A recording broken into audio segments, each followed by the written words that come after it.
Welcome back to What Arty Noobs with General Disturbance. This is the Dickermax. It's a tier 6 German premium tank destroyer. It's located on the northeast spawn of Glacier, and this one is under the command of Zyriakster. Well, we haven't seen him for a while. He's a bit busy elsewhere. Game on. Well, the Dickermax, otherwise known as a Batmax, was an attempt to actually design a brand new tank destroyer, and it was actually supposed to be an original design, not one that's actually taken from a existing tank and then converted into a tank destroyer. Most of the other tank destroyers were converted tanks. Anyway, this one, it has bits of the Panzer III and the Panzer IV in it, you might say.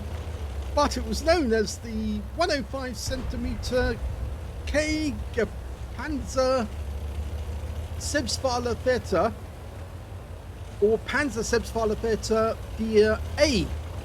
Now you may know that the B is the artillery one and the C is the death toaster, so this was the A version of that tank destroyer. With a 105mm gun, it was capable of doing 300 alpha with the armor piercing.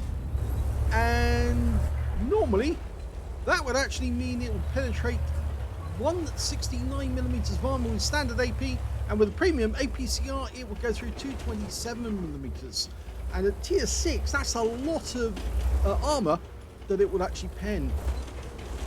Now it does have something rather unusual as well, 15 degrees of gun depression, which means it's a ridgeline warrior. It can really work the enemy from a concealed position, but the problem is it can't unfortunately take shots from the enemy because it has virtually no armor. But it can do things like that. He just got 295, that's a low roll, but the Porlak tank has just lost half his, or quite a chunk of his hit points, and he's now vulnerable. And another hit, 287 this time. And you got some damage assist as well, and there goes the VK2801. He's out the game. So it can do substantial chunks of damage.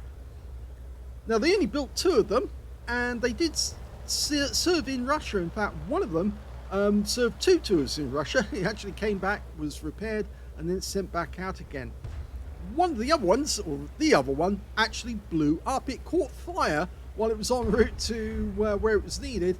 And the crew jumped out as quickly as they could because they realized there was powder and ammunition nearby, and good job they did get out while they did, because the thing did blow up immediately afterwards. So yeah, not a good idea. So there was only one that continued in operation. Now, according to the pictures, because there is a picture of one of these actually after it was actually knocked out by the Russians, it managed to kill an awful lot of Russian tanks. As many as 21 as far as we can tell. Not just tanks, but also gun emplacements.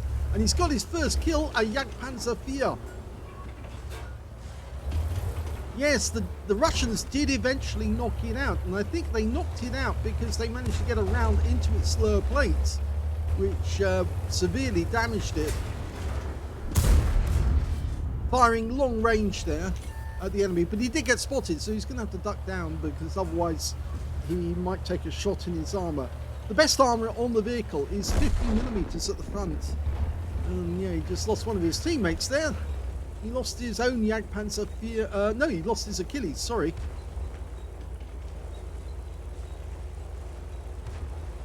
Now apparently the reason why this tank destroyer was not captured by the Russians, or rather they did capture it, but they didn't recognize it. They didn't even know what they had. There's only 2 of them that actually appeared in Russia, or in the Soviet Union, I should say. And since they didn't understand that what they had, there's such a unique vehicle, it was apparently scrapped. So they had no idea that it was actually unique, and so it was just picked apart with the oxyacetylene torches and used for scrap metal. Such a pity really, because apparently it was actually quite a good tank destroyer. If it got that many kills, Of course, this is the Panzerkampfwagen Tier A.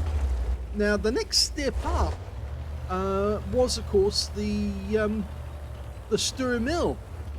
That was the next derivation of this vehicle, a unique tank destroyer. And he's going for the Type 64. He fires one blind. That Porlac tank's spotting for us at the moment. If that Type 64 comes over the ridgeline, he might get a go. I think he's firing in that direction because he thinks the guy is in the bushes. Now, you don't get a whole lot of ammunition with this vehicle, only 26 rounds in total. So you have to be careful you don't blow away your ammunition fairly quickly. Oh, he'll have that one. Yeah, P-43, his shells will go straight through that tank. And with the amount of damage he'll do, yeah, that's the result. He gets his second kill.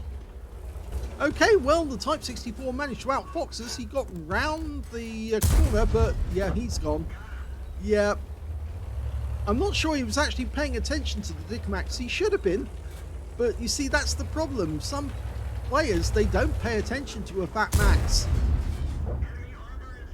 I know Klaus Kellerman actually rather jokes about the Dicker Max, because obviously it's the toilet humor or the sexual reference, but this is actually quite a powerful tank destroyer, and it's tier 6, which means that obviously it can see tier 8 battles, and it's still got decent pen for fighting in those battles.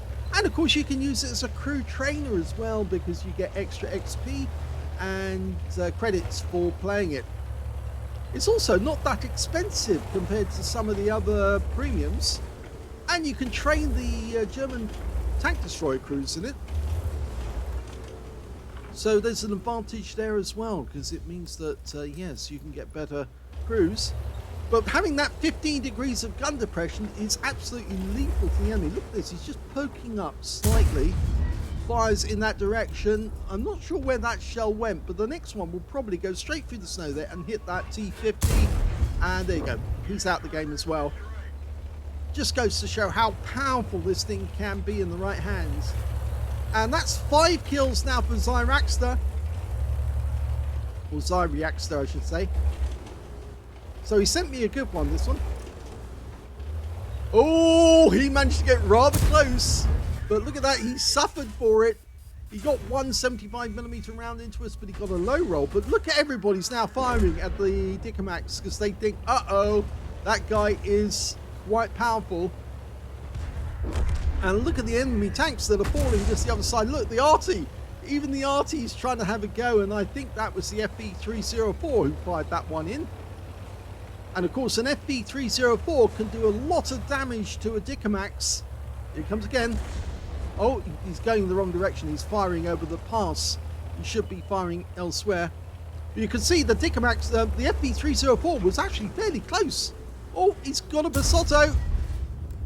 Now, he needs this kill to get a top gun. The FV304 is being attacked by our Cromwell right now. We don't need to worry about him. We need to worry about killing Basotto, the Dash Hound, the Sausage Dog. Oh, he's got another Basotto. 2 sausage dogs. Does that make a hot dog? Oh, that was so close. I think he's only seeing a partial fraction of that Basotto. But if he gets 1 kill... Yes, he got it! That's a top gun. That's 2/5 of the enemy team been wiped out by Zyriakster. And I think they've got this one in hand now, because the only enemy left of their Arty, an M44 and a Basotto, and we know where the Basotto is, so we can outflank him.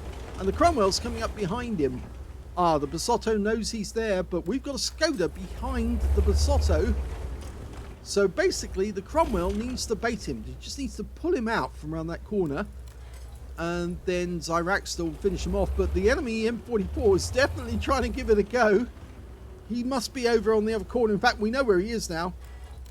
He's not within our view range, so we can't see him. We can just about make out where the Cromwell is. We're too far away, and we're not that fast. Ah, Basotto. Dead.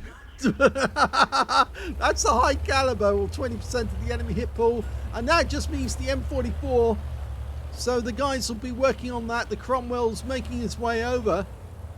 He just needs to outflank the enemy, and that's it. It's all over. Here's the end of battle stats, and that was an ace tanker game for Zyriakster in the Dicamax on Glacier. He managed to bruise a medal for getting at least 5 critical hits. In fact, he got 9 in that one, as well as a fire for effect for doing more damage than hit points to his own vehicle, a high caliber for getting the most damage in the game, at least 20% of the enemy hit pool, and finally he got a top gun as well. In fact, he ended up with 7 kills. He was 1 short of getting a Radley's, but there was no way he was going to get to the M44 in time, and in fact, actually, it was the Skoda who got the kill on the M44 at a distance. Let's have a look at the team score. Well, we can see the highest damage in the game turned out to be 3,078 hit points. It just goes to show how powerful a Dicamax can be in the right hands. The second highest damage in the game was that Cromwell, who was very active. He got 1,908. And the third highest damage turned out to be one of the Semaventes on the enemy team, their M43 Pasotto, who got 1,473 hit points. When it came to kills, yep, Zyriakster got that one as well. 7 kills, 1 short of a Radley's. 3 kills went to the Poodle on the enemy team, and 2 kills went to the Skoda T25, the Easy 8 on our own team, and also to the Skoda T25 and Semavente Pasotto on the enemy team. And when it came to base XP, yeah, he's got that one as well. So he's got the top in all 3 columns again. 1,345 base experience points, the only player to get over 1,000. The next highest was the Cromwell with 884. And the third highest was the VK2801 with 615. And it just goes to show the enemy team were neglecting him. They kept missing him. Either they didn't see him, or if they did see him, they ignored him. And they shouldn't have done that, because this thing is very, very dangerous if it's got a ridgeline to fire over. The enemy might not even see you when you fire and take them out. I don't think that T150 knew what actually hit him, but he got taken out fairly easily once he reloaded his shell. And of course, he easily took out that Type 64, who had completely ignored him during that game, and of course shouldn't have done that, because he should have immediately tried to dominate and take out Zyriakster, but of course he paid attention instead to the Porlac tank, who was only a short distance away. Anyway, let's have a look at detail. 22 shots fired, so he only had 4 rounds left at the end of the game. 15 direct hits on the enemy and 14 penetrations. Yeah, you're looking at a tank destroyer with a lot of pen. Mind you, he was firing premium ammo, which is going to burn through the credits. But with that much pen, even if you go into a tier 8 game, you're still going to be doing a hell of a lot of damage to tier 8 tanks. And remember, you get extra XP for hitting every tier higher than your own tier. And if you're tier 6 and you're hitting tier 8s, yeah, they're going to feel it. 3,078 hit points of damage, of which 2,790 were at more than 300 meters. So some of the enemy did get close. That was the Skoda. 2 hits received, both penetrations, I'm afraid. One of them, the Skoda, did get a shot into him. And 2 hits by way of splash damage as well. The FB304 was desperately trying to get him, but I'm afraid once he lost sight of him, he was actually putting shells into the wrong spot. But the thing about Dicamax is that they've got a rather large open cockpit, which means that it's good for Artys who do have a very fast reload to actually try and put a shell into them, because they have to stay still to get the gun to dial in, the 105mm. And that, of course, gives them the opportunity to land an accurate shot right inside the Dicamax and wipe out all the crew. He got 10 enemy vehicles damaged, so he was close. He could have, if every shot had hit target, he might have actually ended up with a Pulse medal. But he did get 7 kills, and of course he just missed out on that Radley's. He got 684 hit points of damage assistance as well during the game. 50,112 credits from the battle, 22,550 from battle payments, 30,000 for personal missions payout, a grand total of 127,718 credits from a tier 6 tank. And after repair and ammunition respawn, yes, he did fire the premium ammo. He still came out with a profit, though, of 35,260 credits for the game, 1,345 XP, times 2 for the first victory, 4,036 from personal missions payout, and 605, because this is a premium vehicle you actually have to pay for, although a lot of people did actually get it gifted to them if they took part in a marathon a long time ago, I think about, 5 years ago. And the total came out at 8,677 experience points altogether. So well done to Zyriakster. We don't often see videos from him, but he actually tries to keep in contact with us or with me on various Discord channels. And he sent me in the occasional replay, which he thinks is good enough. And this one was definitely very fun to watch. And just goes to show that the Dicamax is not the bad tank that so many people think it is. It's actually very good in the right circumstances. If you enjoyed that replay, please give this video a like. Do subscribe to our channel. Leave a little comment down below because it feeds the algorithm. And thank you for watching.